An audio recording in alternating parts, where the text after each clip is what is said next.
Igbo nwe m ekene m Igbo nwe m na ndị nwa ekene nwoke kenekwe nwanyị n'ụbọchị tata bụ ahịa orie ka mụ abụ nwoke orie na-ekene ọnụ asị m ka onye chiri ya zelukwa ama na anyị pụtasịrị tata onye ọ na-afụkwa bụkwa chi nọ nso Ezinwa Anaedo bụ Akajiọfọ bụkwanụ dibịa. Anyị abịakwana ka anyị si abịa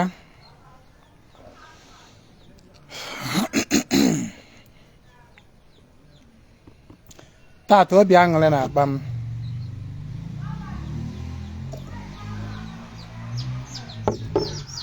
maka na ọtụtụ ife ọma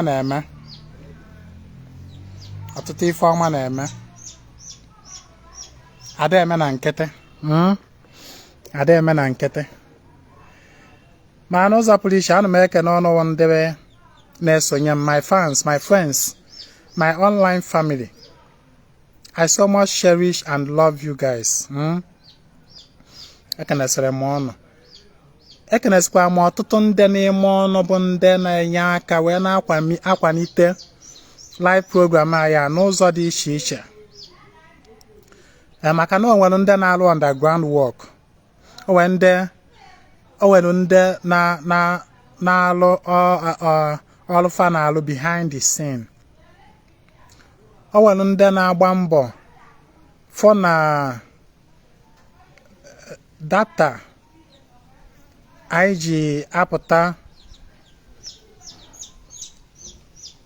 na online wee na-enye nkụzi na ọda akọ. O nwere ndị na-enye nnukwute nkwado gbasara ya and ekenesịrị m ọnụ ọkwanụ ndị na-anọketa otu a sendịkwanụ m ife wee sị m jisie ike. Ọkwa ndị na-anọketa otu a tinyekwara m ife sị m were wee golo ọjị ma ọ bụ nkwụ nya agwụ m maka amamife na atụmatụ fa na ezi atụmatụ fa na-ewepụta sị m ji were ekuzi nkụzi na ihe ọtụtụ ihe ndị ọzọ. O gosikwanụ na ife a na-eme abụrụ na nkịtị maka na ọkwa na onye fọta na ife a na-eme dị ya mma na-enye ụdịka nkwado onye fọta na ife a na-eme dị ya mma bụ onye nwere ike ịbịa mmanya aka na akpa wepụta ife sị ka ọ tụnye ma na nkenere onye bụ ndị ahụ. Ofu ife bụ na onwe ha ka m natara ụdịka ife ahụ ịma na Naijiria anụ anyị nọ kịta nemisi anụ oge anyị nọ kịta o nwere ebe onye ọ dụrụ izi onwe ha onye ọ na be ya bụ nnọọ ebe ife dụsịsị mma. Onye a mere onye ọbụla manyere aka wepụta ife no matter how little, no matter how big wee nye gị nya onweghị ihe imerie nnọọ onweghị ihe imerie just for appreciation or a token or nekwe ya ka ị wee na-support ihe na-eme no matter how little. Ọ bụ nnukwu ife maka na onwe ọkwa n'ebe a na-aghọta ego n'oisi. So my special appreciation goes to such persons.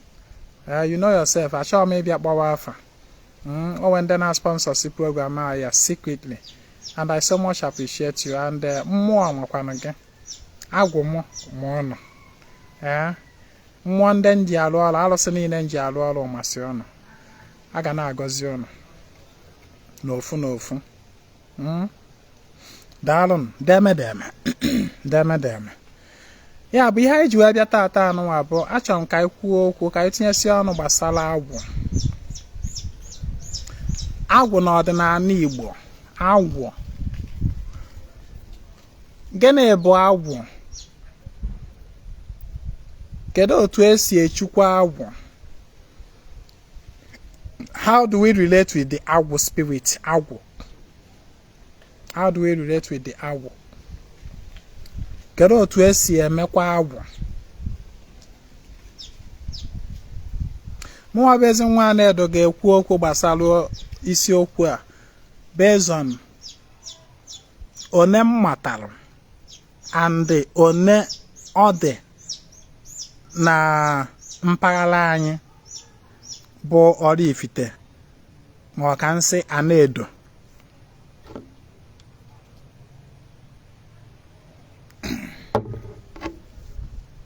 Agwụ bụ mmụọ okike.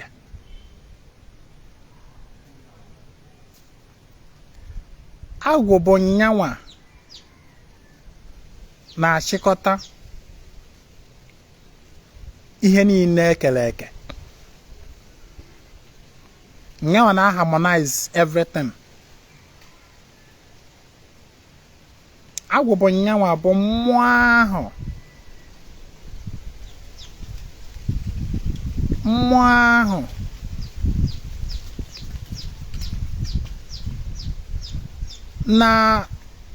na-ekesa onyinye amara dị iche iche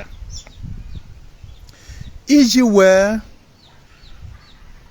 chịkọta, chekwaa ma mekwa ka ihe niile ekere eke nọlụ na njem in progressive movement, progressive motion. Agwụ bụ nyanwa na-achịkọta ihe niile ekere eke. Nyanwa na ọ na-maintain balance in creation. Agwụ ọ na-maintain balance in creation.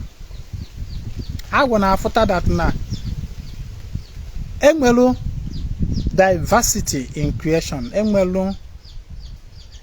Onwelu ife na-abụ ị ga-eweta kịta n'ihe ekere eke ese na ife na-abụ na fa bụ ofu. As far as they are different, a ga-enwenata ife dị iche. We live in a diversified universe. Diversified universe. Diversified creation. Negoda anya n'ime ọhịa now. O nwere ọtụtụ ahịhịa dị n'ime ọfịa. Ọtụtụ ahịhịa. O juru eju bala abalụ, ha dị agụta. Ị na-anya na nnụnụ igwe, ha dị ọtụtụ. Different, distinct from the other. O ha na-agba ihe dị distinct. Na ihe na-aba anụ a nwere ike bụrụ of the same species, but even in that species they are distinct. Ha dị iche. Abịa na mmadụ niile nọ n'ụwa. Onweghị mmadụ na-abụ nọ n'ụwa bụ ofu exactly. Onweghị mmadụ, okay, for example, onweghị mmadụ na-anọ n'ụwa dị thumbprint bụ ofu. Enwere distinct characteristics in every creation. Mana despite all these diversities, so many diversities, Agwụ harmonizes all. Agwụ bụ mmụọ ahụ na-harmonize everything. Agwụ bụ mmụọ ahụ na-eme okay na afịfịa nke a n'ọwụ nke a ka ị na-alụ. Afịfịa nke a ka ị na-alụ. Afịfịa nke a ka ị na-alụ. Onye ọbụla ọ bụrụ ihe a na-ekwu na ekele ọlụ eke. Onye ọbụla mmadụ nke ọ na-alụ, ọ na-arụ ya. Onye nke anụ alụọ nke, onye nke alụọ nke, onye nke alụọ nke, enwe balance, enwe harmony. Otu akwasị ka ọ dị na mmadụ, na-abịakwa na mmadụ. Asị na Okeke nọ, Okorie nọ, Okafọ nọ, Okonkwọ nọ. Okeke nwere onyinye dị iche. Okeke nwere distinct character. Ọ na-exhibit eji wee mara ya. O nwekwaziri onyinye ife dị na chi ya bụ ọnatarụ chi eji wee mara ya. Okorie wekwazi ofu ife ahụ nwekwa nke ya distinct. Mmadụ na-abụ nwee ike nwee ofu onyinye, but their way of exhibiting it or handling it or practicing it ga-adị distinct different. Ọba agwụ na-enyechi ha niile. Agwụ bụ nyawa nyere Okeke nke ya, nyawa nyere Okorie nke ya, nyawa mere Okafọ nke ya, nyawa mere Okonkwọ nke ya. Ya bụ na ọ bụrụ na Okeke lụọ ọrụ nke ya, o weta onyinye nke ya, o weta distinct character nke ya, Okorie weta nke ya, Okafọ weta nke ya, Okonkwọ weta nke ya, Mgbeke weta nke ya, Mgborie weta, Mgbafọ, Mgbankwọ weta, ewe onye ọbụla na-eme ya ịfụ na-abịa nwee balance and harmony in creation. Ọba agwụ na-afụ maka ife a. Ọba agwụ Igbo wee sị na agwụ na-ama na agbọrọ na agbọrọ. Agwụ na-ama na agbọrọ na agbọrọ.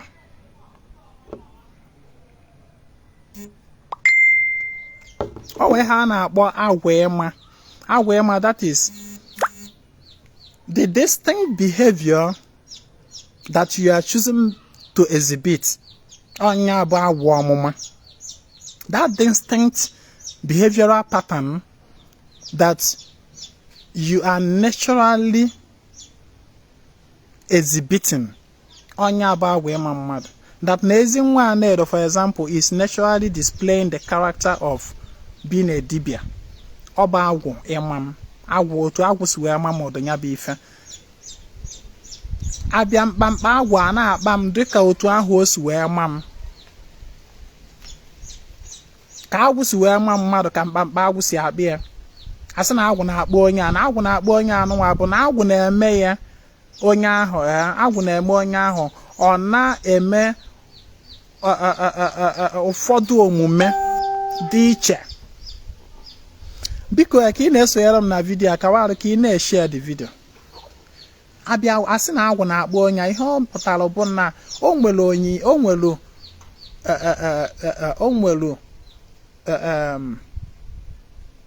omume onye ahụ na-eme dị iche, nke site na agwụ mmadụ ya na mkpamkpa agwụ, nke site na ihe o ji wee pụta ụwa. Agwụ na-ama mmadụ o wee pụta ụwa. Ọ bụla amụcha mmadụ agwụ wee bịa ma onye ahụ. Onye bụ na agwụ na-ama na agbụrụ na agbụrụ. Agwụ bịakwa ọ makwa onye dịka agbụrụ ya si wee dị. Agwụ na-ada eso the pattern of DNA. DNA ka ịma nsụ Igbo asụọ m Igbo ka o wee kwa ya na-aghọta. Agwụ na-ada eso the pattern of DNA. Ịma na DNA information gị includes your father's information, your mother's information, and then abịakwa extend kwa further. The mother of your father's information is also present in you. That is Nnenna. And the DNA of your mother's information is also in you. That is Nnenna. And then otu anụ aka o si wee na-extend wee na-agbasa. To the extent that na ọ bụrụ na enweta onye mụrụ wee gagide ruo up to 100 generations, na DNA nke na onye ahụ o nwere some traits. A ga-afụta 90 some percentage of trade between you presently and that your 100 generation past parents. Otu ahụ kwa ka agwụ si ama. That na agwụ mmalụ onye na-agba ịgasị ụkwụ n'ebe dị iche iche. Ọ bụla ọsụsọ agwụ be nna na-ama mmadụ. Ọ bụla ọsụsọ agwụ ikwu nne na-ama mmadụ. Ọ bụla ọsụsọ agwụ ikwu nna ma ikwu nne na-ama mmadụ. Agwụ na-ama mmadụ riri nne. Agwụ na-ama mmadụ riri nne. Ọ bụrụ na abịa to explain it further in a way that we understand better, most of us we came through Christianity, and I am the character in the Christian domain and about the Holy Spirit. Ọ na-abụ onye ụka bịakwute m kịta sị m kọwarịa ife bụ agwụ. Ihe mma agwụ ya bụ ibinye bụ okwu nkenke ka a ga na-ejere akọwa ogologo akụkọ asị m ya nna ma ọ bụ nne, do you know what the Holy Spirit is? Asị m, yes, I know the Holy Spirit, I know what it is, I know the function and all that. Okay, asị m, okay, what agwụ, what Holy Spirit is to Christians is what agwụ is to ordinary. Ekwuchakwana m ya, and that is actually what it is. Although agwụ go far beyond what these Christians perceive as the Holy Spirit. Agwụ goes beyond that. But if that character is expressed in the Bible as Holy Spirit, everything I call about it is actually what agwụ is, and the more. Do you understand? Otu aka o si wee dị. Agwụ bụ mmụọ nchịkọta kpatalụ na ọ bụrụ na mmadụ emezila agwụ, ọ bụrụ na onye mkpamkpa agwụ na-agba mmadụ emeziwa agwụ so enu, mkpamkpa agwụ ewee na-agba onye ahụ ọbịa ọ na-aghasasị onye ahụ ife, maka na gịnị? Agwụ ahụ kwesịrị ịbụ mmụọ nchịkọta, ọbịazi ọ na-ahụ mmụọ mkpasa. Eji wee na-ekwusị na ọ bụrụ na emezie agwụ omee ga-edibe agwụ, mana ọ na-emezila omee akpa asịsa. That is agwụ for you. Agwụ bụ nyanwa na-connect every dot in creation. Agwụ bụ nyanwa na-connect every dot in creation. Agwụ bụ the all-knowing. Abịa ịma na ana m ada ala use computer were akọwa ife. For those of us that have good knowledge about computer, abịa na computer, onwere part of computer na-akpọ motherboard. The motherboard. Now, abịa na the motherboard, enwezie the CPU, central processing unit, and then other parts of the motherboard. Other part of the motherboard. So now, Anamada agwa that now she is like the motherboard. She mother is like the motherboard. Now, in that motherboard is contained the CPU and other parts that make up the motherboard. Agwụ is likened as the CPU. No, as the CPU, the central processing unit. Agwụ na process ihe niile. Ya ka ya dịkwa gị mma ahụ. Achọrọ m na karolo si bi ha na. Apịa nke a ya adịghị mma na hapụgide. O kakwa nkele bụ ncha. Yago ka ndị m na-ekwukwu. So, agwụ na ọ dị ka the central processing. Agwụ na process ihe niile. Agwụ nya na process ihe niile. Nya na connect every dot. Ọ na-adị mma mmadụ imezi agwụ maka na agwụ emezila emezi na-enye nsogbu. Mmadụ niile nọ n'ụwa, nwafọ Igbo ọbụla nwere agwụ. Onye ọbụla efere ma nwaanyị ma nwoke nwere agwụ. Agwụ so n'ihe mere onye ahụ ji wee dị complete as a human being. Chetara m gbara that na shi mmadụ nọ, then agwụ na ikenga bụla aka nri na aka ebe shi mmadụ. Agwụ na ikenga bụla aka nri na aka ebe shi mmadụ.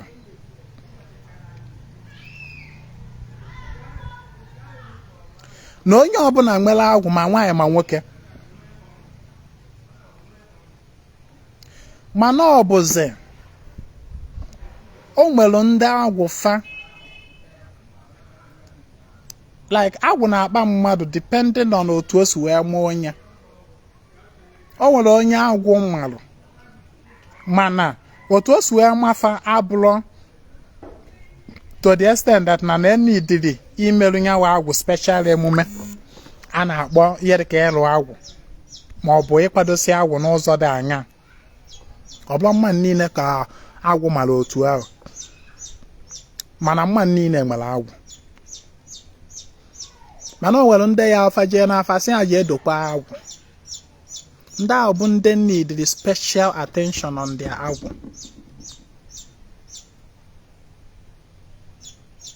Ịgbara n'afa afa sị uje dokwa agwụ, it means to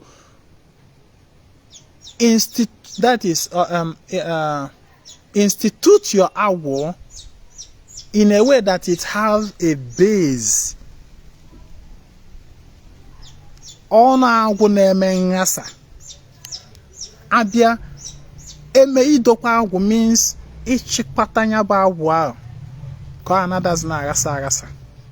Enwere a special place, enwere ya ọnọdụ ka ọ anada na-enye nsogbu. Mana ndị agwụ ha need and o dipendekwala otu nya agwụ si wee ma gị wee kwuo okwu niile idiri ije dokwa agwụ. Ọ bụrụ na ọlụ ma ọ bụ otu agwụ si wee ma gị bụ n'ụzọ bụ na n'ụzọ ọ bụrụ na agwụ mara gị n'ụzọ bụ na ị ga-adị responsible to other people's own agwụ, then ị ma na agwụ nke gị kwesịrị ka edokwa ya chịkọọ ya ọnụ. Onwe ha na-akpọ ịwụ agwụ ụkwụ n'ala ka o wee nyere ha aka wee nwee ike na-achịkọkwa ndị ọzọ nke fa. Dịka dibịa is an example. Dibịa is an example. Then ndị na-azụ afịa is also another one. Maka na ndị na-azụ afịa, they come in contact with people of various kind of agwụ. And to be able to relate with these people that of various kind of agwụ coming to you, to relate with them very well, you need the echekwa agwụ nke gị, idokwa agwụ nke gị.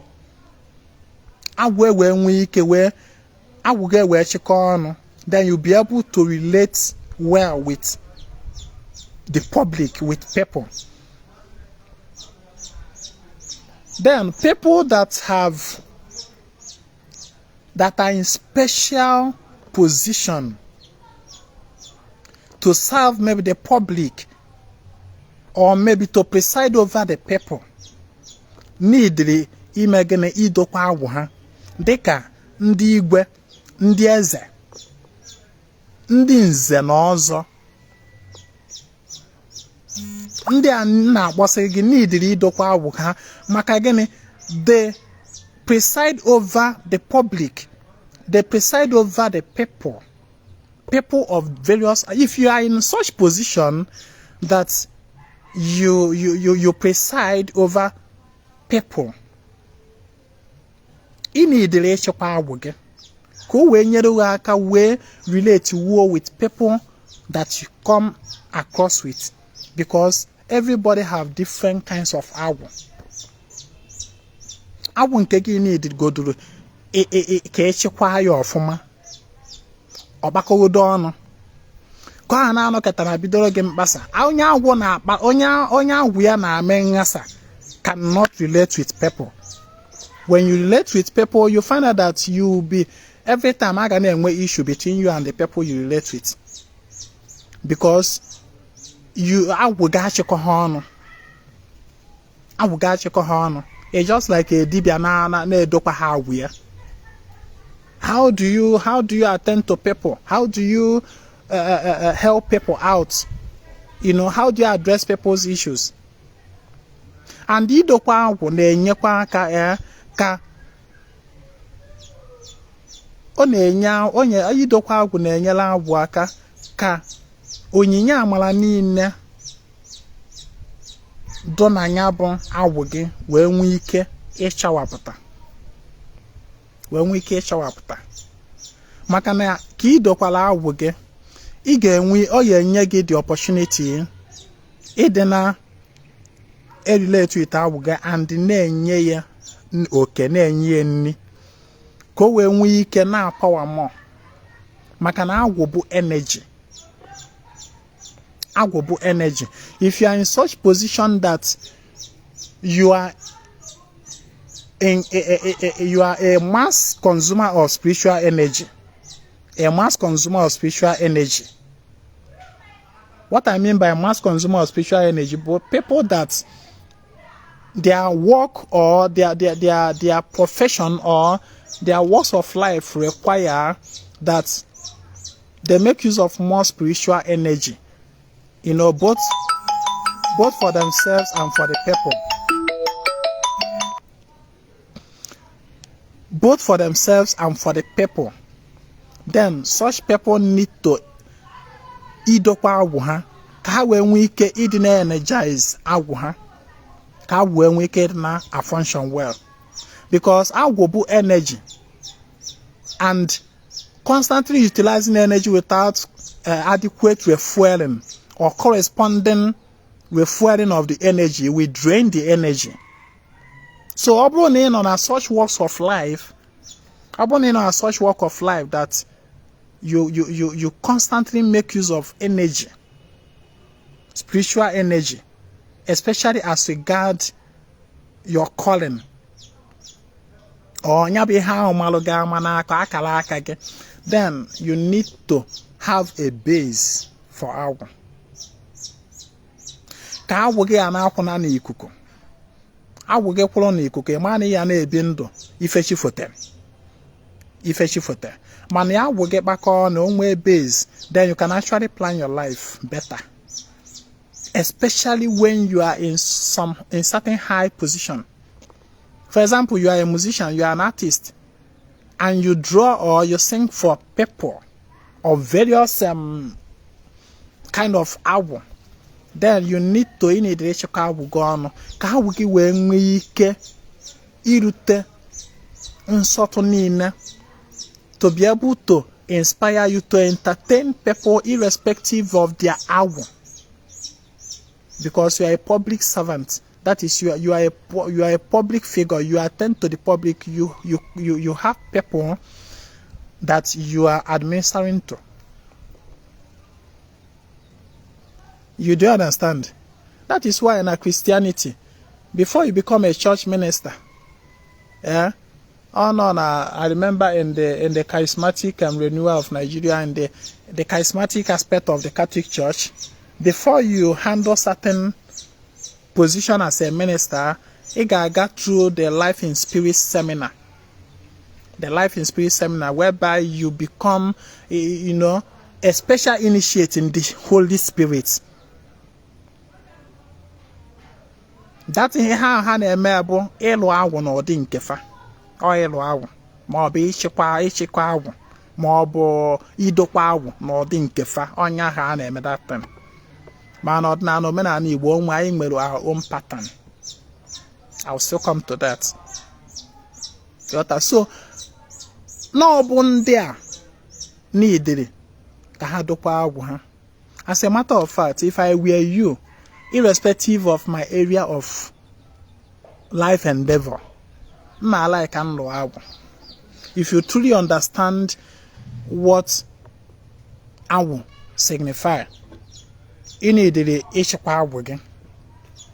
Ka iwe nwee ike na-efeed agwụ gị na-energize ya to be. Let me tell you, able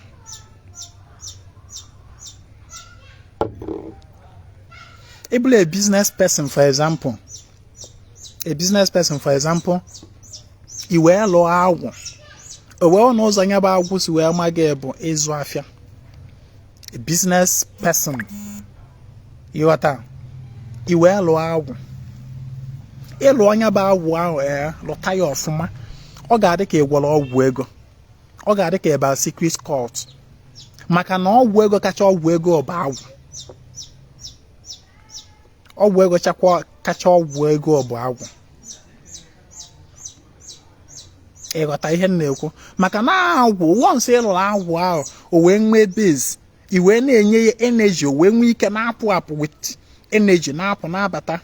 Agwụ ahụ ya eje na-connectịrị gị customers and clients, na-agbakọtara gị fa to yourself. Onwe ha ọgwụ ego ka ịlụ agwụ.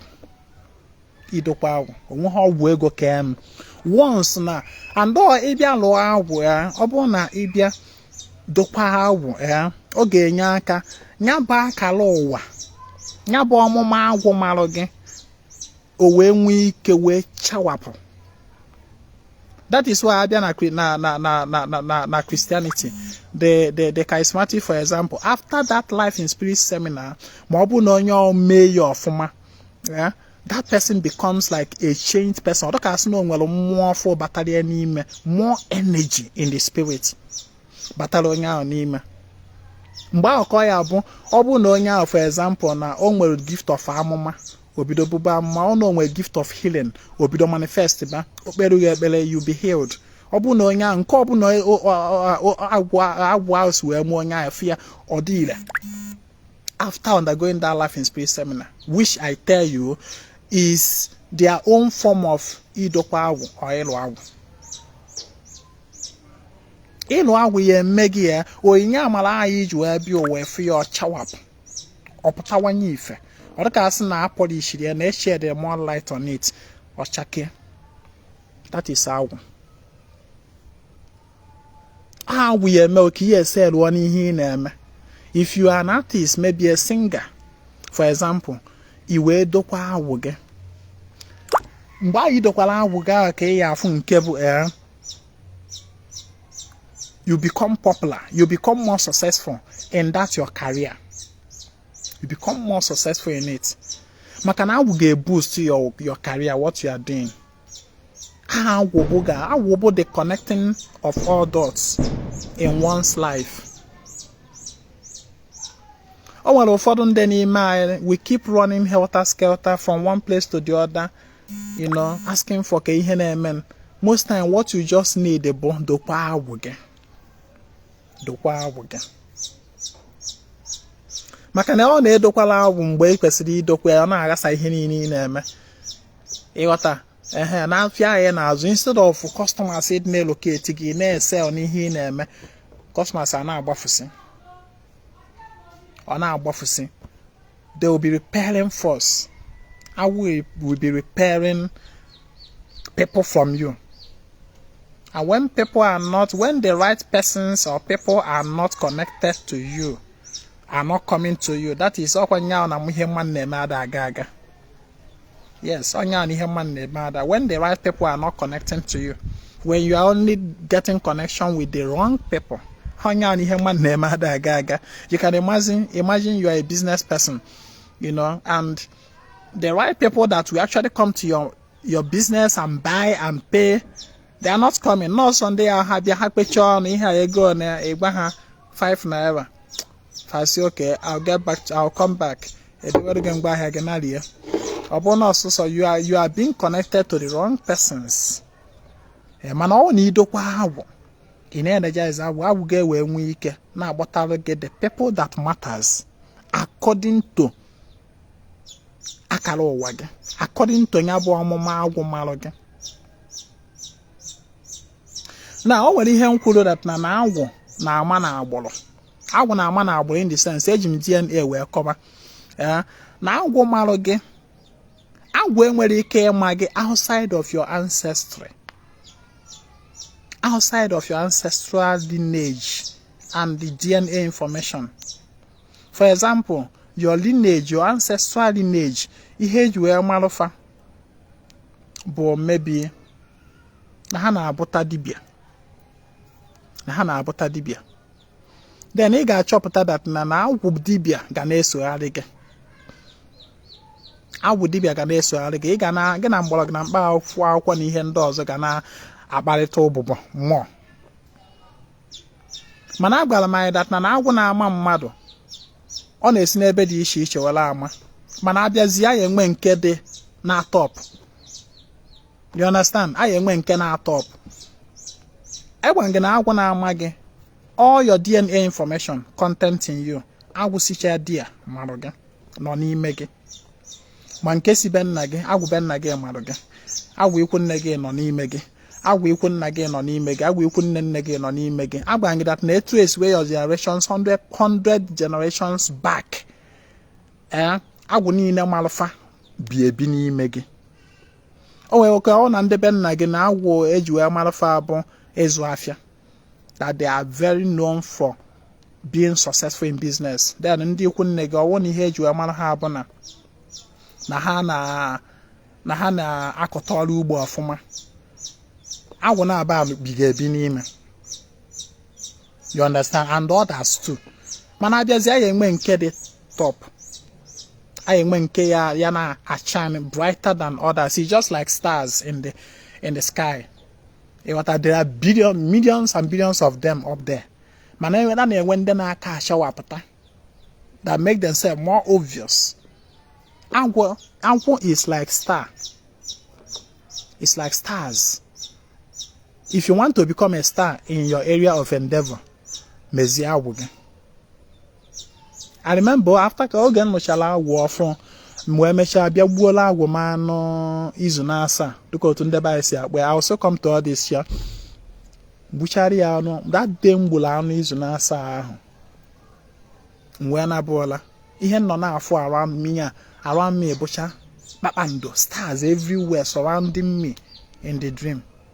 Nteta ụlọ otu ọ dịka asị nọ alọrọ m nla ọ dịka asị nọ real life. Maka eteta m ọla like this, mbido nne nsị nne na my room, you know, ọ dị m ka asị nọ n'ime that my room ka all those stars bịa na hover around, stars of different color. And since ya nlụchara agwụ, o nwere a particular star na-eso m ebe ọ na nna ọ na-anị ya, ebe ọ bụla ọ nọ nna ọ na-anị ya.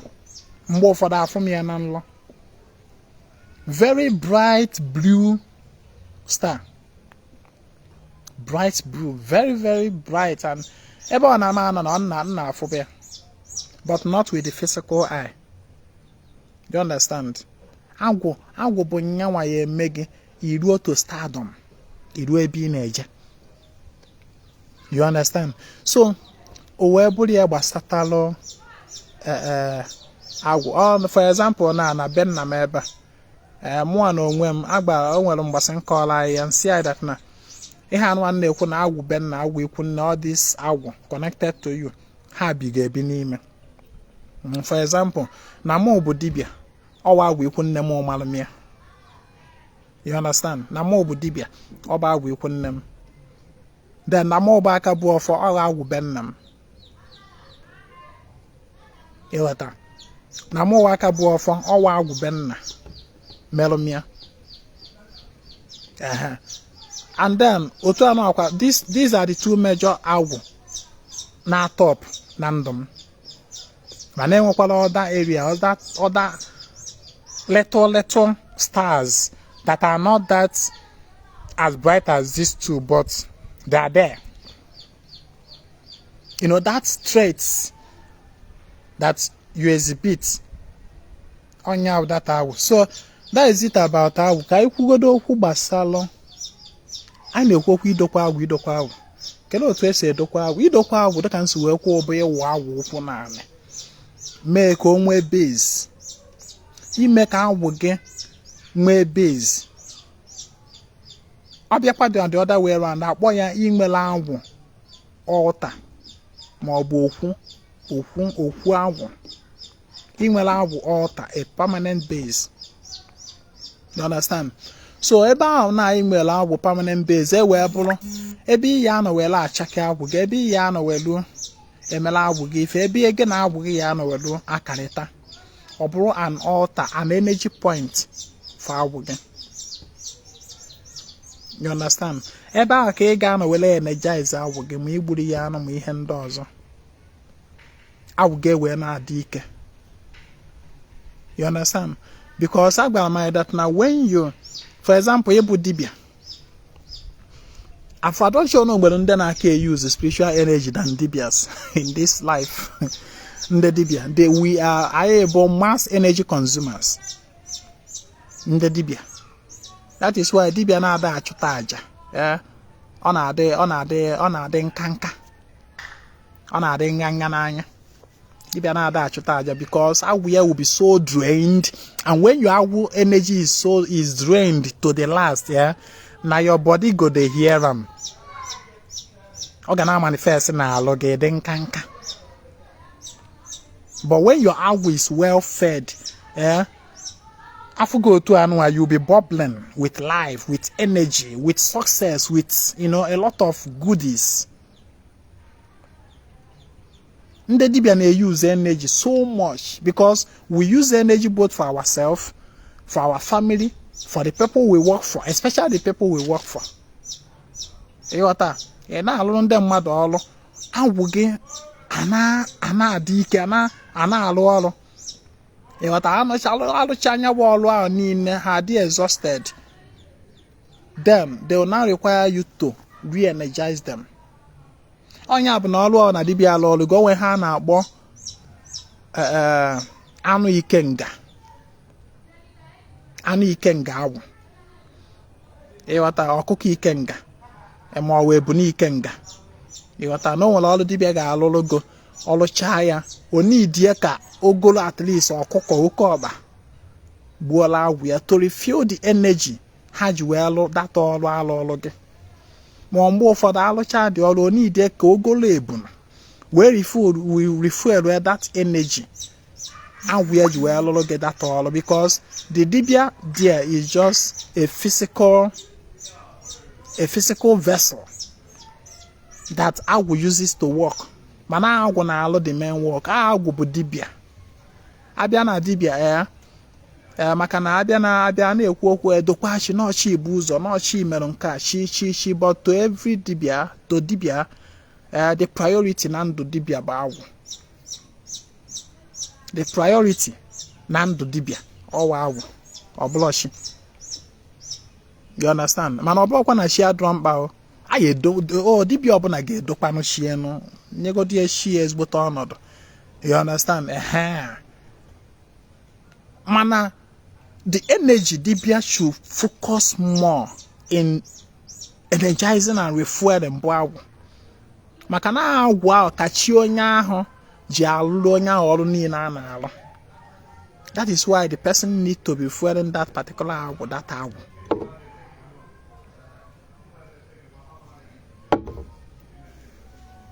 Agwụ bụ dibịa. Na dibịa na-agwọ na-elewe agwụ blood alụsị obu. Let me tell you, na dibịa na-agwọ na-ele, na dibịa na-edu ude ọbụla alụsị n'obu alụ ọrụ n'ọwa agwụ ya. Ma agwụ dibịa ahụ adịghị ile, onwe ha alụsị o butere be ya adị ile. Agwụ dibịa adịghị ile. Ọsọ onye bute mmụọ 1000 dewe na bia. 1,000 different, 1 million different alụsị dewe na bia. Alụsị ndị a cannot power ọrụ dibịa otu agwụ esi wee power. Agwụ ya abịa self wee nọdụ ya, then mmụọ ndị ọzọ agwụ ya anụ ya wee nwee ike dọtazi ike from alụsị ndị ihe dibịa ji enwe alụsị gasị o ji alụ ọrụ ọbụ ka agwụ ya wee nwee ike dị na nwee diversified streams of energy. Yes, ihe agwụ ji enwe alụsị dị iche like alụsị be na alụsị ikwu nne na ihe ndị ọzọ bunatasị ya like otu ansi fu eme na be m ebe bunatasị ya na-echukwafa bụ ka agwụ ya wee nwee ike inwe diversified streams of energy source. Agwụ ya si n'ebe ọdọta osi na alụsị nke ọdọta osi na alụsị nke ọdọta ọ dị very very much energized. Ọ pụọ ọrụ otu anụ ọ pụọ ọ dị ikede ebube. Mana agwụ a anọghị ọrụ alụsị niile they can't do shit. They can't do anything. Agwụ a ga-anọrọ ọrụ wee nwee ike connect sia the dots. Agwa gị na agwụ is the connecting of all dots. Ma agwụ a anọ ya then the dots cannot connect. They can't do anything. So ịlụ agwụ anyị na-ekwu ịwụ agwụ okwu na adịka nso wee na-ekwu kelee otu esi alụ agwụ, kelee otu esi edokwa agwụ. Maka ụfọdụ dibịa asụ ji edokwa agwụ, ụfọdụ asụ ji alụ agwụ, ụfọdụ asụ ji eme nka. No matter the terminology you use, it simply means imela agwụ gị stand a base.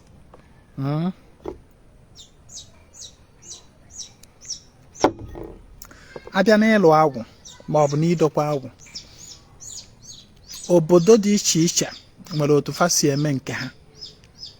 Mba dị iche iche nwere otu fa si eme nke ha.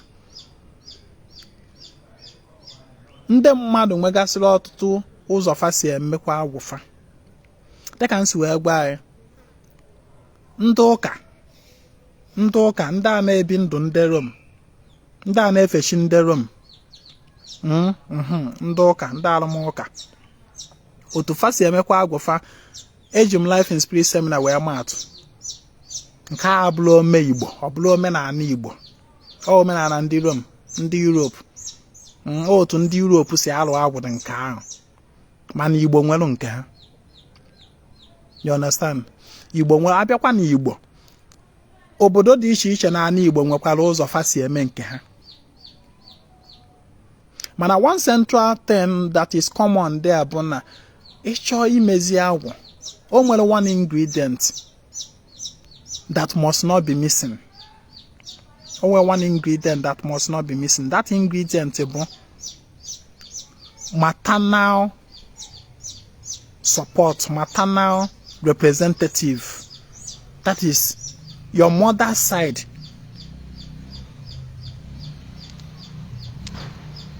Onye ka na-ajụ must everybody have agwụ? Ị na-egekwa ntị n'ihe m na-ekwu? Your agwụ is not complete ma ọ bụrụ na ndị ikwu nne ebinye ha aka na ya. Because what it means is that you are standing on one DNA, which is your father only.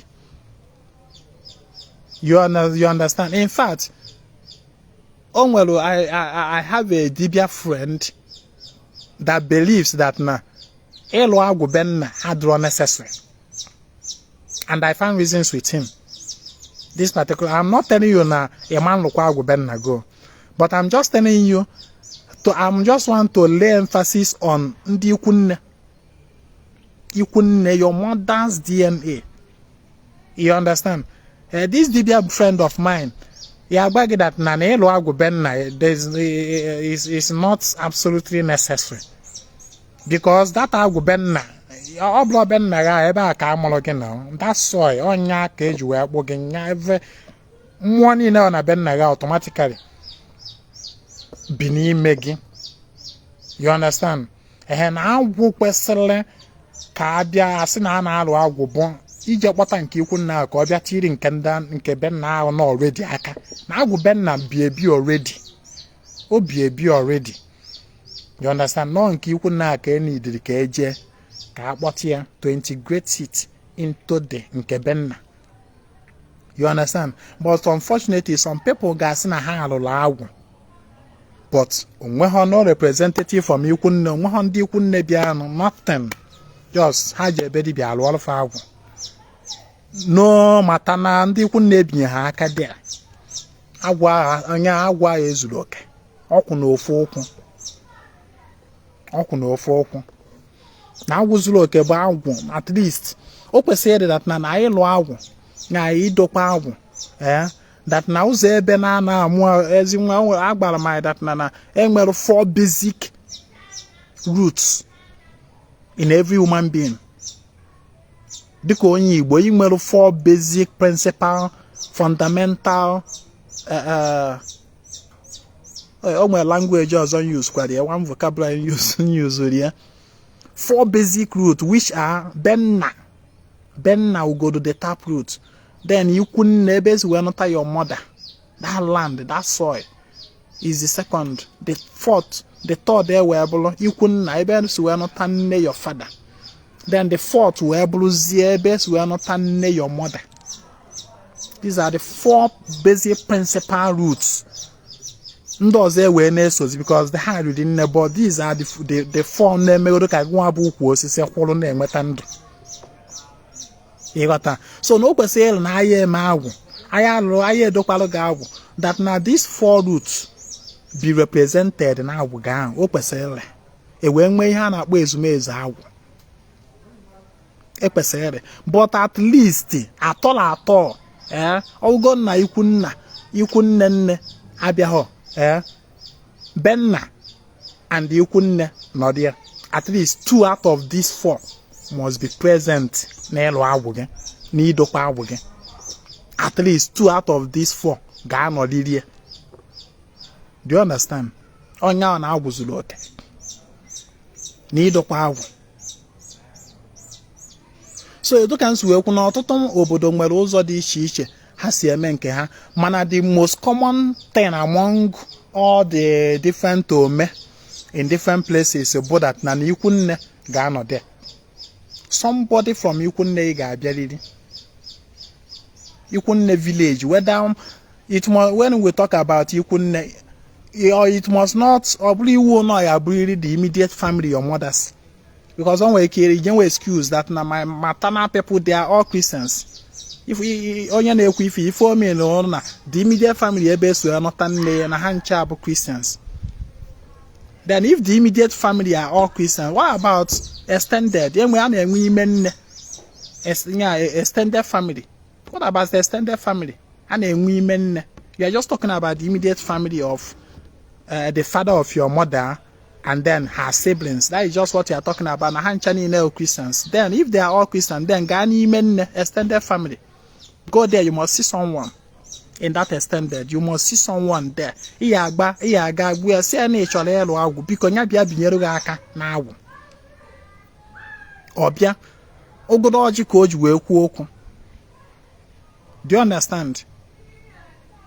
Ogodo na that extended no man work. Then what about the ụmụnna?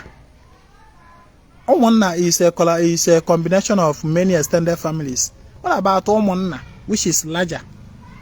Ụmụnna nne ikwu nne ga. There must be someone within the ụmụnna ga-ama ihe na-akọ ga-emerụ gị ya. There must be. Go and our problem bụ na ya chọrọ anyị chọrọ ịnọ in our comfort zone mee ihe niile. You can't stay in your comfort zone and do everything as far as all women are. Yeah, as far as all what now women are Igbo. You can't stay, you must step out. Go to that your mother's village, go and make inquiry, go and make research. You know me, or the man, at the end of the day, you read the benefit. You got to go and make research. Even if the omonna nengen sobu no man gawana the village, extend further to the village. Extend further to the village. Not half work I make after. Extend this here to the village. It is not possible, even in the extended, it is not possible that the whole extended family of your mother and Hanchan church mob name and wete wofu onye there nwere ike ịbịa binyere aka n'agwụ. No matter the level of church ha na-eje. I nwere ike ikwu about the immediate family of your mother, which comprise of your mother's father and the mother, that's your your maternal grandparents, and then your mother's siblings. I nwere ike ịgbam na ha ncha na-eje ụka, enwere m ike ikwete ọ dị possible na ha ma nge ntị n'ọnụ, enwere m ike ikwete, mana nke ihe agbazi mma ama mkpete bụ dị ime nnefa, the hope everybody nọ n'ime nnefa. No one somebody there that can listen to you as Wadiana. Ịbịa binyere gị aka n'agwụ, asị ka ọ bụ. Asị ka ọ bụ. Go and make research. Your problem bụ na ị chọrọ ịnọ n'ime room gị n'elu bed gị wee mee ihe niile. You must, it is not, it cannot be possible. You understand? So na somebody abịa n'ikwu nne gị.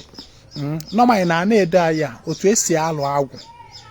Bụ ọ ndị ụmụnna gị. Ndị ụmụnna gị ya abịa lụọ ọrụ gị agwụ. Ụmụnna gị normally na be anyị a na-enwe onye wụ aka bụ ọfa agwụ, na onye abụ onye isi agwụ ụmụnna.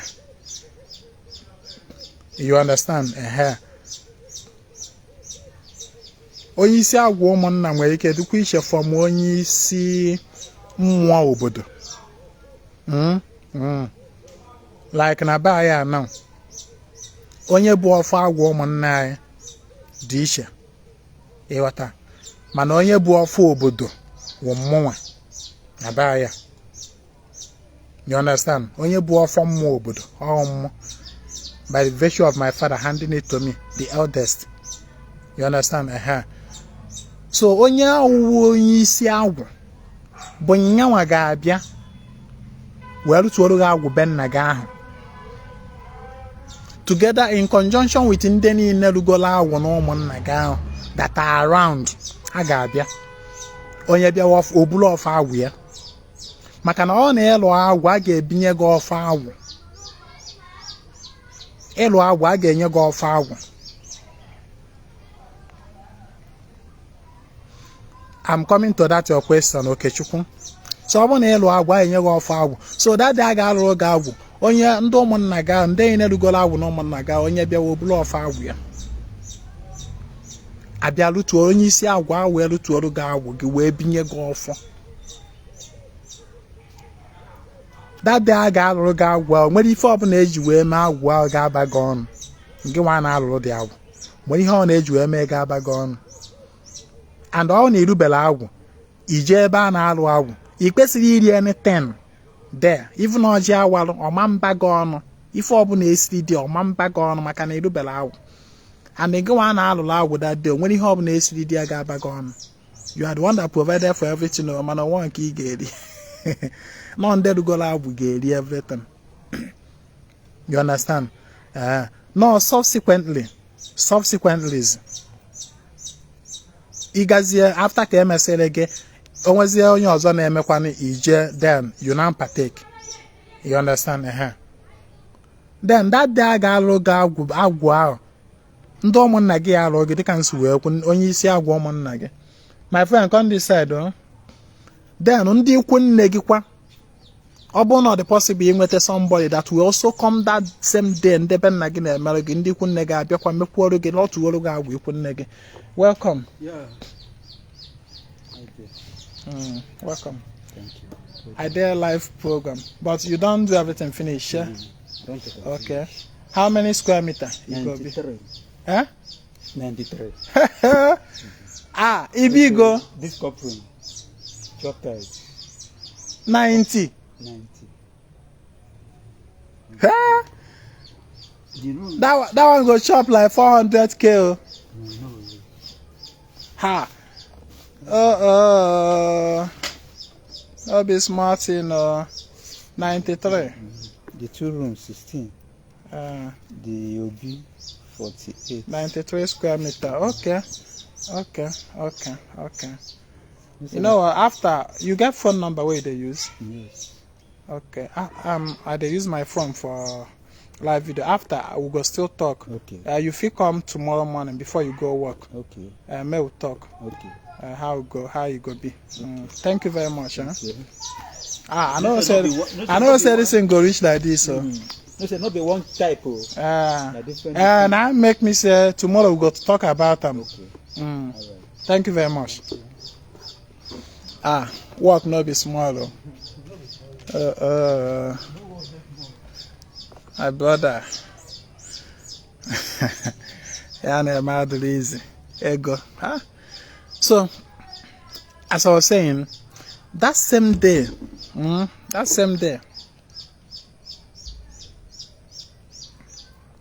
ị ga-alụ nya bụ agwụ ndebe nna gị n'ọmanya na baa ya bụ otu esi eme o. That day ị chọrọ ịlụ agwụ ndị ikwu ndebe nna gị ị ga-agba ha onye isi agwụ be nna gị ị ga-agwụ ya, then ị gakwa ikwu nne gị ị gwakwa onye isi agwụ de na ị chọrọ ịlụ agwụ ịghọta mgbasị ahụ fa abịakwa someone, at least one person ga-abịa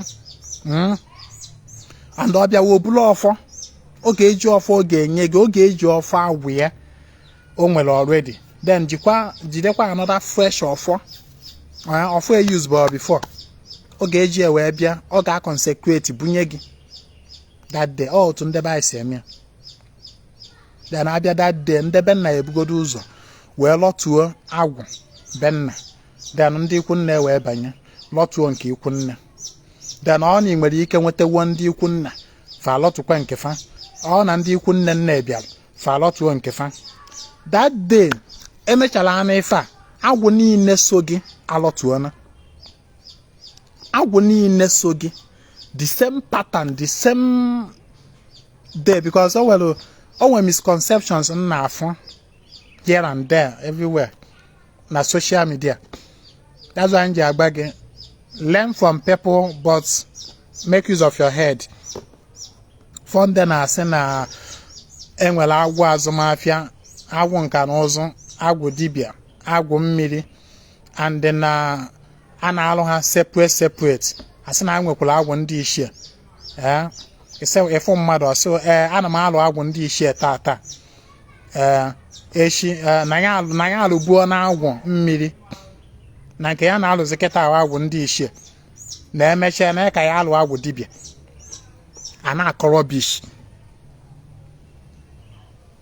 no matter agwụ malụ gị the same day the same pattern ife ọ na-eteki ojos ndị be nna gị onye be nna gị anyị were ọjị gọọ n'ife a na-alụ n'ife a na-bịara ime ebe anụ ata anụ abụ agwụ akpọ afa dị ụmụnna agwụ agwụ ụmụnna n'ọnya ka a na-arụtụrụ onye ka anya bụ agwụ lọtụọ awa anya ọjị ahụ tụọ nkwụ lụnyesi ogris gbuo ọkụkọ a ya egbu ọgwụkwọ then emegasị omere ndị ọzọ as the tradition of the people demands.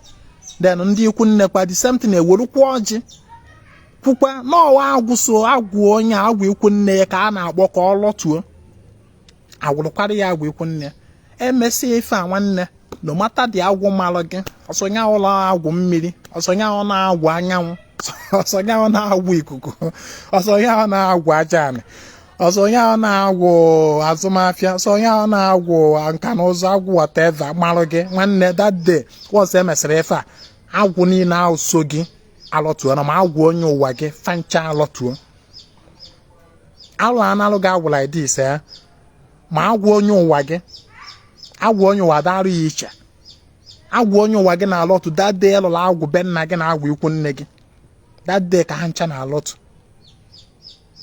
You understand? Maka ndị na-asị ka m esi alụ agwụ mmiri. Some people don't even understand the language they are speaking. Maka ife wa agwụ mmiri. Ịjụọ ndị na-asụkarị ụdịka asụsụ a gịnị ebe agwụ mmiri ọsọ na agwụ na-ebu nwa mmiri n'ọnya mere ya ji arụ agwụ mmiri. Agwụ mmiri have nothing to do with you being nwa mmiri. Hear it from Ezinwa Anaedo today. Agwụ mmiri have nothing to do with you having connection with mmiri, with water ndị otu mmiri. Agwụ mmiri bụ na side be ya agwụ mmiri bụ agwụ na-ama ndị na-aha mmiri ma ndị na-achụ mmiri, people that are rain makers ọfọ na ihe na-akọ akụkọ agwụ mmiri ndị a na-aha mmiri ya bụ a na-eme akwamozu agba afa fa chụọ mmiri ka mmiri ga na-ezo mfa na-akọ akụkọ agwụ mmiri. Agwụ mmiri have nothing to do with otu mmiri, but unfortunately people are being so much misconceptions here and there. Na-agwụ mmiri isom na-agwụ mmiri amalụ na-agwụ mmiri ka nna alụ ị na-akọrọ bish whatever be the agwụ malụ gị ofu ugboro ka a na-arụ ya ofu ugboro. Once ndị be nna gị na ndị ikwu nne gị lụrụ gị agwụ everything alọtuo ihe nidizi ịdị na-eme ọ na-efe ide agwụ gị whatever agwụ gị nke anyị ịlụrụ ya ihe oge na-emezi ọ bịazie whatever be the ụzọ o si wee ma gị ma ụzọ o si akpa gị o bidozie ọ sarụzie ọkụ. Do you understand? Adarụ agwụ iche adarụ agwụ iche. So this is the number one step gbasara idokwa agwụ ịlụ agwụ a. Then o nwekwara another pattern or another way kwa esikwa eme ya. Ị nwere ike ime nke a m kwuru mekwa nke a nna ha achọ ikwu ma ọ bụ na ime nke a mbụ ụzọ wee kwuo dị so difficult then ime nke a nna ha achọ ikwu nke a na-ekwu maka ya bụ onwe ha na-akpọ okuku agwụ ma okuku alụbi na-agụ okuku alụbi na-agụ ma ekpọ ya okuku agwụ. Okuku alụbi na-agụ is like na be ya side be Anaedo anụ ịkpọ ya okuku alụbi na-agụ is more encompassing than just ịkpọ ya okuku agwụ because okuku agwụ limits ọbụla ọsụsọ ime okuku a na-agba gị na ime ya ezumezu mmụọ niile so onye nọdụ onye ka eji agba alụbi na-agụ ezumezu mmụọ niile nọ there can be attended there. You understand? So otu esi eme nke anụ abụọ ya aga n'ikwu nne gị with ọjị na mmanya na ihe ndị ọzọ. You go there, you meet here the eldest male in the family of your mother. The eldest living male there. You meet here. You nwere ike ije maka ihe aja alọ mmụọ. O ihe ndị banyị na-agba alọ mmụọ. Ma ọ bụ ọ na-ekwadote ha just iwegodi ọwụgo nọ ofu ọnụnọ mmanya. Nnukwu nkwụ iwere ya like bottle of kaikai ma ọ bụ ya nkwụ ọkụ onye omenala ka a na-ekwu nkwụ ọkụ ka ị kwesịrị iji dan ọjị Igbo at least nwekwazi ihe ndị ọzọ ị chọrọ itinye ya ego some naira note ga-adị ya iwere ya wee jee meetie the eldest living male na family your mother.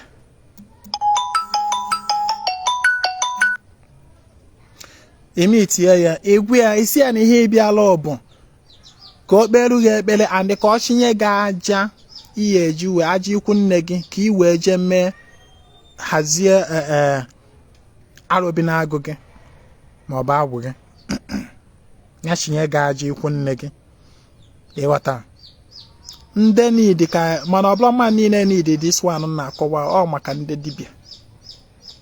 It's for dibias.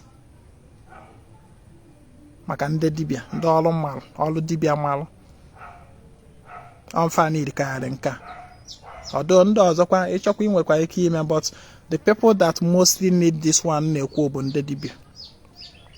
Ije nya bụ ikwu nne gị gwa ha ịgbanya the eldest living male nọ there ịkọwachara ya ife ọ na-edere bụ ọ na-arụ gị ọjị a na mmanya eji wee bịa wee kpere uwe ekpere o kpegoduru uwe ekpere ahụ in Jesus name nabata ya ndị isi amaki Anaedo o kpegoduru uwe ekpere ahụ in the name of Jesus. O nwere ihe o mere o bechaa ya ọwa dị ọjị ọta nke nyewu nke gị taa ọ tọpụla na nke ọ ya atọpụrụ ụfa emechaa mebi ọtụkwuo nkwụ ọkụ ma ọ na odoro ya anya ihe ọ na-edere wee mechaa isi sekpụ ntị n'ife ahụ ya eme bụ na o mechara nyanwa na onwe ya n'aka ya omenata ọchịla aja na ebe ahụ o weta ọchịrị ya n'aka ọ sị gị na-ezikwa ya iruzikwa ife dị mma ị chọrọ iji wee mee ya gazielu gị gbom ọgwụkwọ echirizi aja ahụ ime gịnị ijewe na be dibịa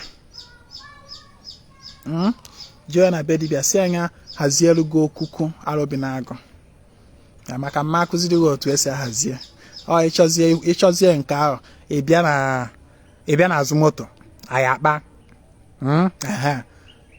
iwechi gbaa mbọ fụ na follow this method to get that sand. If not ịgazuo aja ahụ n'ori ndị ichie ikwu nne gị apịa gị arịka akwụ na gị nwa dị a na-asịrị na eke aghọ ubi ya eme gị ife a na-eme ubi ndị ichie ikwu nne gị ya apịa gị dọmbensịrị na ịfụnanya ịghọta ihe na-ekwu gbaa mbọ fụ na ifolo the due process gbaa mbọ fụ na ọ bụrụ gị ji aka and na onye chiri gị dị aja or the person that is in authority that is the eldest living male of that family na onye ashiere gị data aja ka ya na-ekoro na ka ya na-achịrị na-aka ogheri wee na-abe gị aka ogheri ka ya na-achịrị na-abe gị ya ka m ji ekwu so wee chinye gị dị aja like that echirizie ejekwu dibịa na-ahaziri gị ife o were wee haziere gị okuku arụbi na-agụ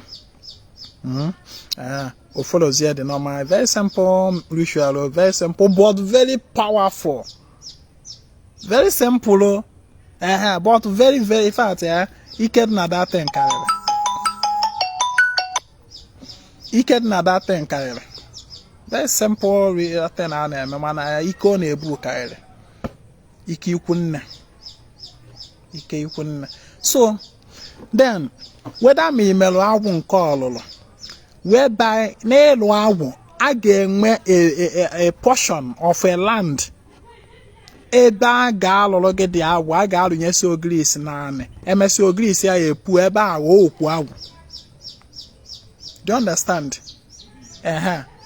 And the other do n'ilo ọ bụrụ n'ime ụlọ ọ n'ilo in the outside.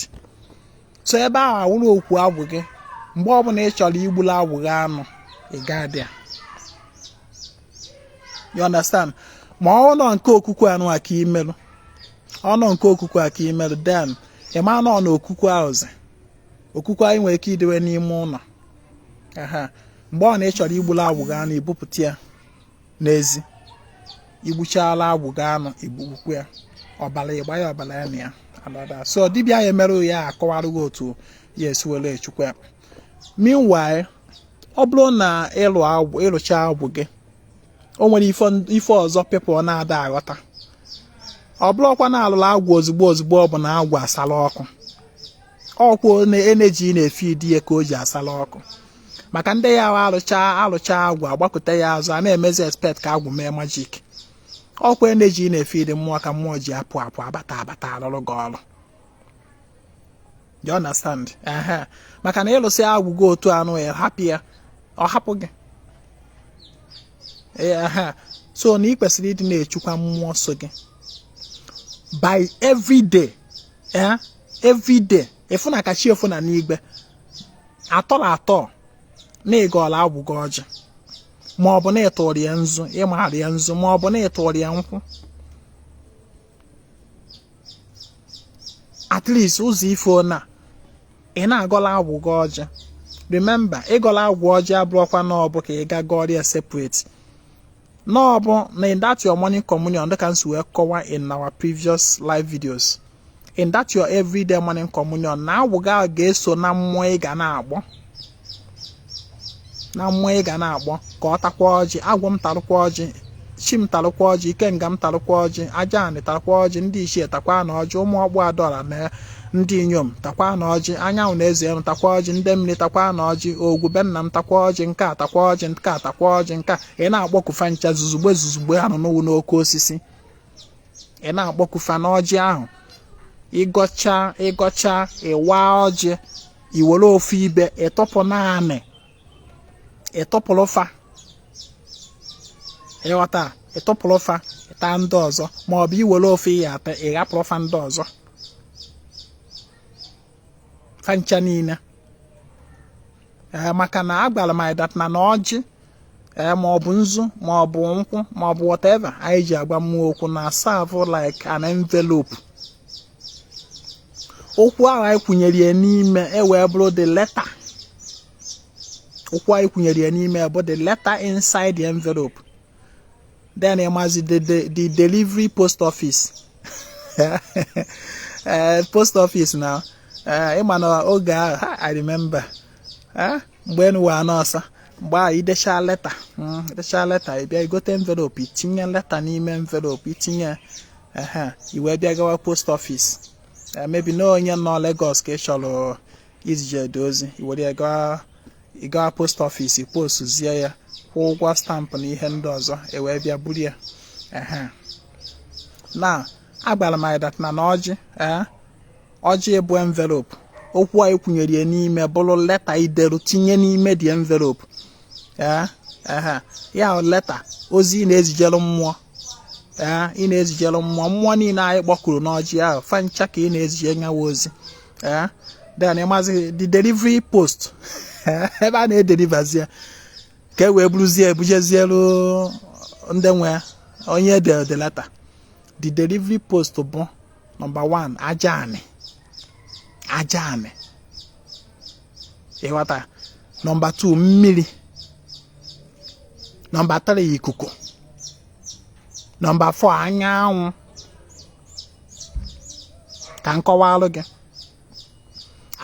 Remember what I'm talking about. The delivery point. Yeah, ebe the post office. Ebe ya ejezi post zie ka o wee deliver to onye ederu the letter. Mgba ọ na-aja anị. Mgba gị nọ mmiri, mgba gị nọ ikuku, mgba gị nọ ọba anyanwụ. Ife o ji wee bụrụ n'ọwa aja anị bụ na ọjị ahụ ka iwere ekwucha okwu ịwa ya iwere ofu ibe ịtụpụ n'aja anị. Aja is the post office. Get delivers the ozi easily n'ọjị to the mmụọ Aja now the post office. What? Then mmiri. Let's assume no ịgbadalụ mmiri. You went to the river to pray. After writing your letter and putting inside the envelope. You understand now? After speaking into the urge, that water become the post office that delivers that message to the spirit. Then yes. Let's assume no nzu egbele ka iji wee kpee ekpere wee kwuo okwu. Iwe kwucha efopia na ikuku. That ikuku abụrụgo the delivery post office. Then kwa mgbe ụfọdụ ya abịa so ụwa ọjị n'anyanwụ n'iru anyanwụ. Meaning that na ị ga-apụta ebe anyanwụ na-acha gị. Ị nọ n'iru anyanwụ ahụ kwuo okwu wa dị ọjị tọpụ. Anyanwụ ahụ becomes the delivery post office. And I like iji human physical things anyị na-afụ anya anyị na activities were akọwa ife mmụọ ka o wee kpaa ịghọta ọfụma ịghọta mana of all these 4 delivery post office the head office of them all the head office of the 4 of them bụ Ajani. Now the head office maka gịnị mmiri na onwe ya wọ n'enu ana ka ọ nọ n'ije gbadalụ mmiri gọchara ndị mmiri ọjị ịwa were nkefa terefa n'ime mmiri ahụ ọ na-enu aja nke ọ nọ gbọ n'ikwuchala okwu wete nzu fọpụ n'ikuku ịfọpụcha at the end of the day nzu ahụ ịfọpụrụ n'ikuku skatacha na ya emechakwa ji nwa lọtụkwa n'anị ịfụkwa na n'anị ahụ kwa ịghọta then n'ịgọrọ ọjị n'iru anyanwụ ịgọcharịa iwere tụgo n'elu anyanwụ mba ihe tụsakwara ya n'elu aja anị ịfụ n'ọwa aja anị wụ the headquarter of all the post office na aja anị now the communion plate both for man and spirit maka ndị ya bụ ife na-eme social media ada afọ mgbe ụfọdụ mmadụ gọọjị wụsa ya naanị see a picture tinye n'ịntanet say please can someone help me interpret ndị mmadụ na comment why must you drop the ọjị n'aja nkịtị don't you have plate ke nwa na ibe nwa you don't have respect for you don't have respect for mmụọ ịgọrọ ọjị n'ọnya mere iji ọjọọ gọcha wụsa ya n'aja nkịtị that is not correct. Na onye gọchala ọjị wụsa n'aja aja anị bụ the communion plate mmadụ na mmụọ ji erikọ. Na ebe kwesịrị ịgasa ọjị ịwa olewo n'aja anị n'aja ka ị kwesịrị ịgasa ere na ọ bụla n'ime efere ịghọta n'ihe a ji adị eme mgbe ụfọdụ anyị waa ya wee na-efere bụ maka na ndị mmadụ ya ata ya na ndị mmadụ ya ewere ya taa ọ ka ma awezie ya na-efere weruzie nke mmụọ tụpụrụ fa n'aja anị mmụọ anaghị complain ịghasara ya ọjị n'anị why are you not complaining? You don't have respect for mmụọ na ya mere you should na-akọdụkwa ya ọbụla akụkọ onye post zedete na asị hey sorry I never knew n'ebe ị kwesịrị inye mmụọ oke bụ n'aja anị especially anị eteghị ete you are marching on the earth aja ịghọta ma igbusa mmụọ ọbala o kwesịrị ịwụ n'aja anị ịkpọ mmụọ afa mmụọ a ị chọrọ igbusa anya igburu nya ọbala anyị kpọọ ya isi ya n'ọnya ka ị na-egbula anụ a iwee gbuo dị anụ mesa ọbala ya n'aja anị olukwana na nkwu ma ụlọ ndebe olukwana mmụọ abịa n'aja anị ahụ olie dị aja n'ihi eji maka niile eme ihe na ibulu ọbala ahụ ibute efere ịgbakọ ya ọbala anụ a n'ime efere wee dọwa si na aka iwe ka o wee gosi na ịkpa na ị na-akparị mmụọ ahụ ugwu na ọ na-aja anị ka ị kwesịrị ịgbasịa ọ na-aja anị ka ebe mmụọ na mmadụ na-erikọ. Nri niile anyị na-eri ọ bụrụ na anị ka anyị na-eweta ya gbọọ.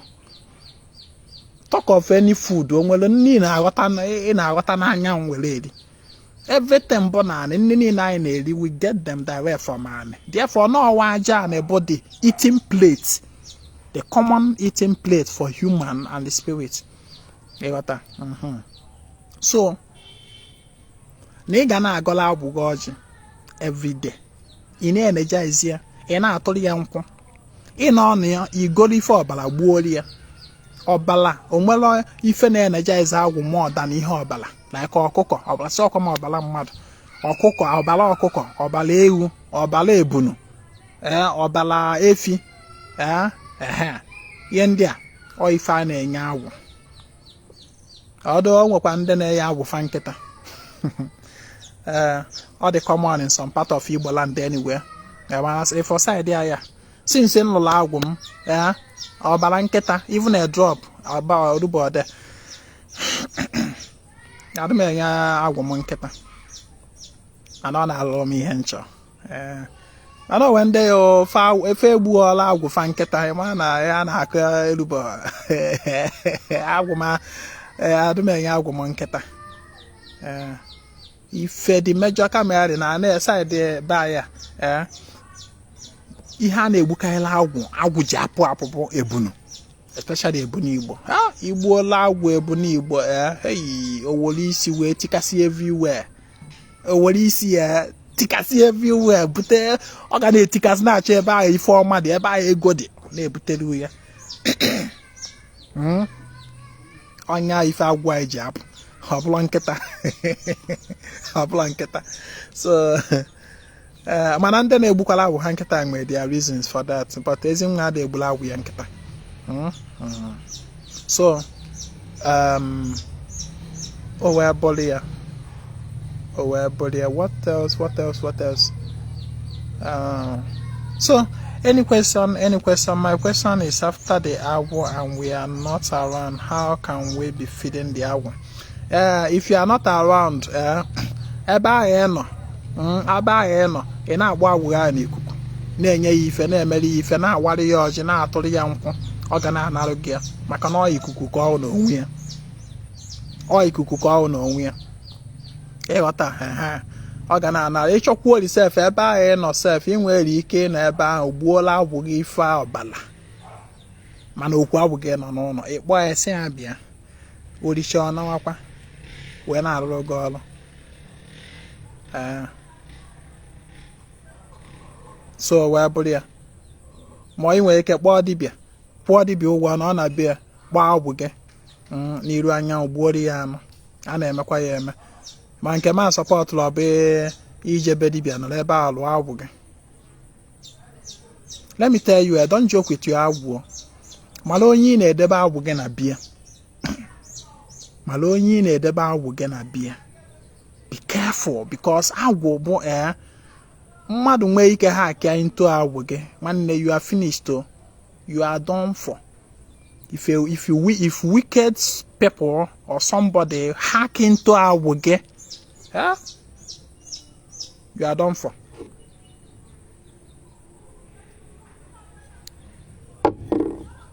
Maka a na-hack kwa energy, a na-hack energy. Otu a ndị mmadụ si ndị a na-eme ụmụ ife online, ihe na-anụ abịa hack ya akaụntụ gị, na control ya. Otu a ka ọ dị. Wicked people hack into people's energy and start controlling it. So be careful. Ma dibịa na-edebe agwụ gị na bịa, ma ọ bụ chi gị na bịa, be careful. Let it be a trusted dibịa that you know, trusted. Maka ndụ gị. So wee bụrụ ya, if I don't answer your question now, later I will gradually go through the comment section to see the questions there.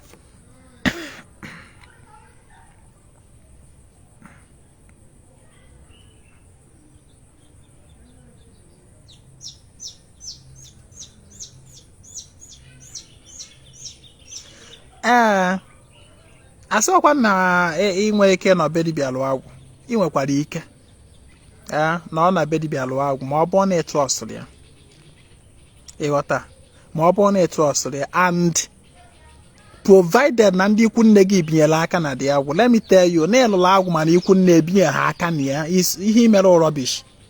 I'm telling you, na ịlụrụ agwụ mana ndị ikwu nne ebinye ha aka na ya, ịlụ ha agwụ, weda ma ọ nke okuku ma ọ nke ọzọ, at least ikwu nne ya atọrọ ogo na agwụ ka ị chọrọ ịrụ otu a, na ị chọrọ ịrụ ya na be dibịa, ị chọrọ ịrụ ya, at least gaa na n'ikwu nne gị gbafa fachinye gị aja ịchọ ihe eji wee dokwa agwụ gị, wolukwa ife, wolu ọjị, wolu mitikwa the eldest male, si anya nyere aja ihe eji wee dokwa agwụ gị, at least aja ahụ ọ chinyelu gị wa obinye goro gị aka na agwụ, iweruzie eji ozi ebe dibịa mezie ihe ị chọrọ ime.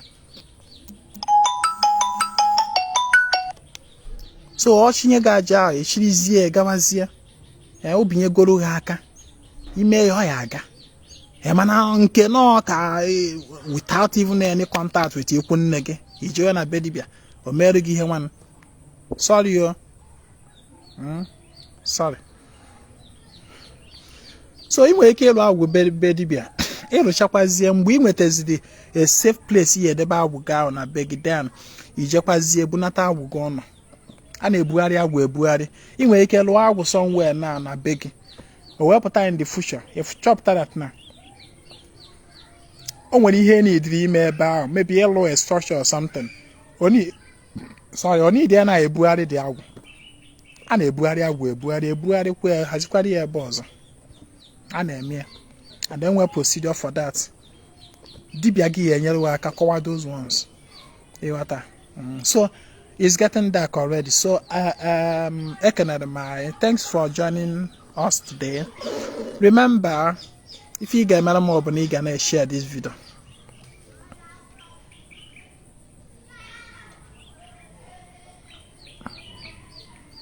You gonna share this video.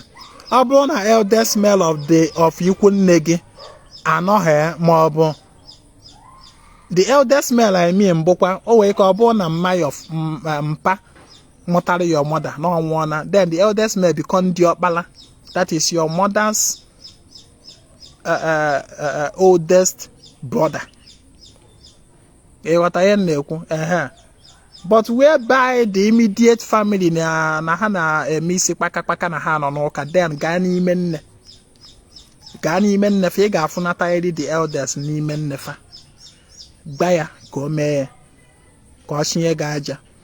Remember, where you need the eldest male of the family bụ na ịchịla aja, mana ọ nọ ịbịa lụọ agwụ were ọjị kpọtụọ agwụ, anybody from that ikwu nne gị bụ nwoke nwere ike ịbịa mee, just ihe ọ na-edere wa ọbịa ọgọ ọjị agwụ ikwu nne gị alọtụọ. You understand? Mana ọ nọ nke ịchịla aja wee jee ebe ọzọ jee mee nwanne, meet ye the person nọ as a custodian of that land, of that aja ị na-achịrị. If not, ndị isi apịawa gị ọba azụ inene n'anya na-abụ, ịnalụ obe gị ife ị ga na-afụ ụwa aka oghere everywhere, ihe niile ị na-eme mkpọchi dị na ha bịa na-atọgbu gị, you will suffer, tagbu onwe gị n'afọ, ezu na aja ezu. Onya ka nju egba gị na aja, ifụla aja dị na mmụọ, all property mmadụ. Otu a nọ na be ma kịta anụ mmadụ abata na be ma achịla aja, even if it's just a pinch of it, even if it's just a pinch like this, ka onye ahụ chije ori ka o zuru, and mmụọ ndị nọ ebe anụ a nji arụ ọrụ, a ga-eji maka just a pinch of aja onye ahụ chije, a ga-eji maka pịawa ya ọba azụ, pịarie ya ọfụna ya na-abụ, gbukwuo ya egbuo sef. You understand? Because the person before chiri only the kwesịrị ịgba m, I should give my consent before chiri, I should give no ọmụnwa nọ in charge. Ọmụnwa nọ in charge, so o kwesịrị ịgba m before chiri ma ọ njiri aka m chinye. Otu anụ aka ọ dị na ihe nakọta jee ikwu nne gị jechila aja, ihe ịmakwa ya agba tagbuo onwe gị n'afọ. Ị ga-agba ndị nwe aja before echiri. So wee bụrụ ya.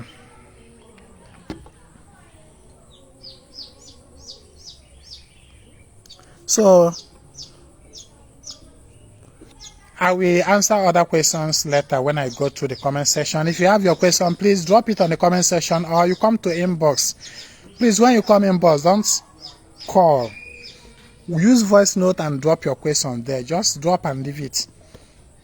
Mercy, I'll get back to you. Definitely. Maybe not immediately, but definitely. So we have to stop here. We have to call it a day. Thanks for joining me today. Thanks for joining me.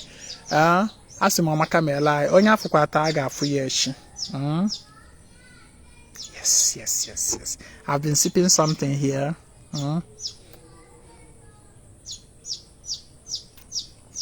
So thank you. My name is Ezinwa Anaedo. I come for the total restoration of ordinary na omenala Igbo. Ka emesịa.